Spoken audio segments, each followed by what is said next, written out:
দেখছি ওখানেও আমার বাইরে চকু উল্টাই কই আমার বাইরে এরা মাতে খেনে এরা আমি আপনারা কি তৈছে এটা করেন এখানে আপনার কই আমার আরে সময় খাটায় এর বাদে গাড়ি আটকাই মারি দিয়েছি না আমরা মারি যাইতাম কিন্তু আমরা ভাই মারা যাইনি না। সত্যের সন্ধানে অনুসন্ধান, অনুসন্ধানে চোখ প্রতিবেদনে আপনাদের স্বাগতম। সঙ্গে আছে আমি নাসির উদ্দিন শিকদার। শুক্রবার 10 এপ্রিল পবিত্র জুমার নামাজ শেষ হতে না হতেই আল্লাহর ঘর মসজিদের নামকরণ নিয়ে রণক্ষেত্রে পরিণত হলো সিলেটের মোগলগাঁও। খুন, ছিনতাই, হত্যা। আমরা এমন দেশে বসবাস করি যেন কেউই কারো কাছে নিরাপদ নয়। আজ আমরা আপনাদের এমন একটি রণক্ষেত্রের কথা আপনাদের জানাবো, দেখাবো। আপনিও থমকে যাবেন, শিহরিত হয়ে উঠবে আপনার মন মস্তিষ্ক। আসুন দেখে আসি এক নজরে সেই রণক্ষেত্রের দৃশ্য। দীর্ঘদিনের বিরোধ শেষ পর্যন্ত রূপ নিল রক্তক্ষয়ী সংঘর্ষে। প্রতিপক্ষের ধারালো অস্ত্রের আঘাতে প্রাণ হারিয়েছেন দেলোয়ার হোসেন নামে ৪৫ বছর বয়সী এক ব্যক্তি। নিহতের পরিবারের দাবি এই হামলা ছিল সম্পূর্ণ পূর্ব পরিকল্পিত। সিলেট সদর উপজেলার ৭ নং মোগলগাঁও ইউনিয়ন। শুক্রবারের শান্ত দুপুরটি মুহূর্তে বিষাদে ছেয়ে যায় গালমশাহ গ্রামে। দীর্ঘদিনের বিরোধের কেন্দ্রবিন্দু গালমশাহ কেন্দ্রীয় জামে মসজিদ এর নামকরণ। স্থানীয়রা জানান, সংঘর্ষের পরে যখন দেলোয়ারকে নিয়ে হসপিটালে যাচ্ছিলেন এলাকাবাসী, তখনও এই খাসরগাঁও গ্রামের মানুষেরা আবারও গাড়িতে হামলা করে। কয়েকজন মানুষ তখন তারার গেছে লাগছে যে গাড়ি ভাঙ্গিয়া তারা লামি যার। তখন আমি ওখানে ভাবছি এখন রুগী মানুষ লইয়া যাই এরা গাড়ি ভাঙ্গিয়া লামে কিতার লাগি, আমি লামি গেছি। লামিয়া কইছি আপনারা ইটা করেন কিতার লাগি, আমি তো রুগী লইয়া গাড়ি যাইরাম, আমি মাইরের কিচ্ছু কইরাম না, আমি কলাম রুগী লইয়া যাই, আমি অন্য অপরিচিত মানুষ মনে হয়। ওখান হইন তারা ওইছে নি বাবাজির খেঁচিছে নি ও ভালো হইছে। এখন আমি কই আমার বাইরে এরা মাতে খেনে এরা আমি আপনারা কি তৈছে এটা করেন এখানে আপনার কই আমার আরে সময় খাটায় এর বাদে গাড়ি আটকাইয়া রাখি দিছে। লেটেস্ট তো আগে কোন জায়গার গাড়ি আটকাইছে? ও বানাগর পয়েন্ট। আমার বাইয়ে কইছে আমি গাড়িতে বইয়া কইছি এরা বাই খেরা হইছে বুলবুল আর মঙ্গাইর ভুয়া। আর যদি সময় মতো মেডিকেলে নেওয়া যেত তাহলে দেলোয়ার অন্তত চিকিৎসাধীন অবস্থায় মারা যেত। এই মসজিদের নাম নিয়ে গালমশাহ এবং পার্শ্ববর্তী খাসরগাঁও গ্রামের মানুষের মধ্যে চাপা উত্তেজনা বিরাজ করছিল দীর্ঘদিন ধরে। সেদিন জুমার নামাজ শেষে মসজিদের নাম পরিবর্তন বা নির্ধারণ নিয়ে শুরু হয় বাকবিতণ্ডা।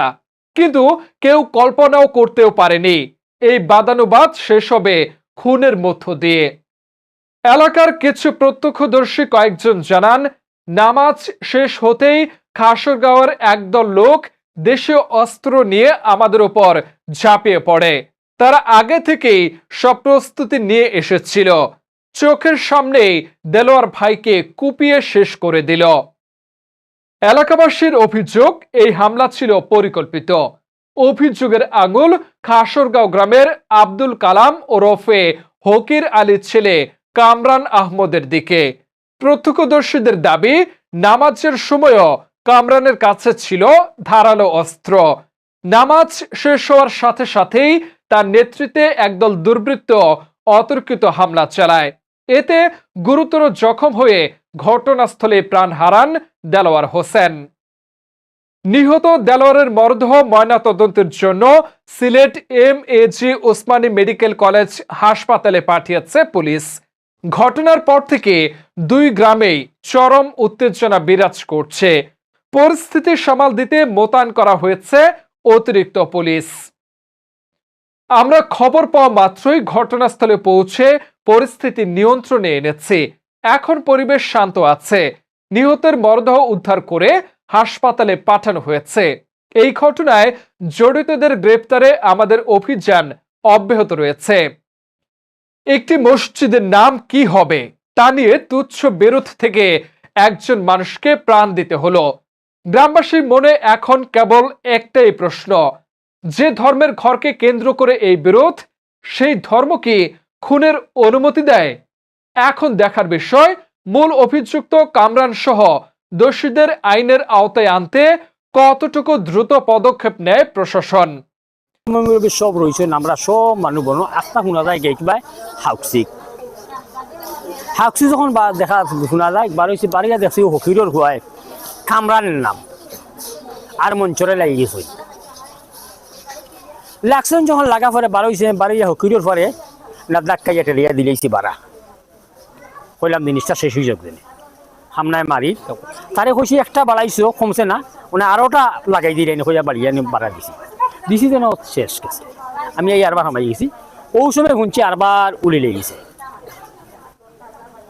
আরবার উলি লেগে গেছে আমার বাইও দুলিয়া গেছে সকল মানুষ দুলিয়া গেছেন আমিও দুলিয়া গেছি দেওয়া পরে আমি আবার আইসি আমার বাইর গেছে আমার ভাই সুস্থ এই সময় এমন আমার বাইয়ে হইন না আমারে বলে আমারে মারিচ্ছে বা আমি মারি খাই দিছি কেন আমার হই না তাই ন 7 বল দিরা মানুষ ফিরেইরা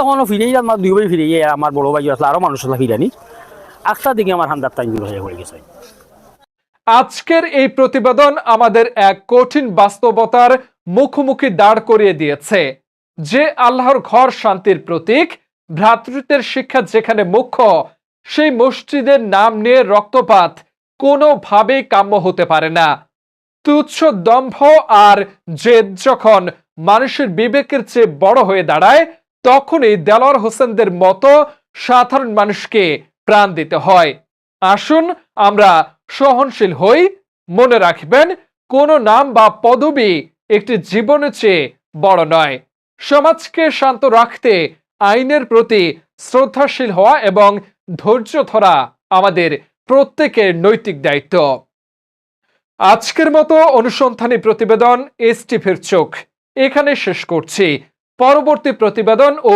সমসাময়িক খবরের আপডেট পেতে আমাদের সাথেই থাকুন ততক্ষণ পর্যন্ত ভালো থাকুন সুস্থ থাকুন এবং নিরাপদে থাকুন আল্লাহ হাফেজ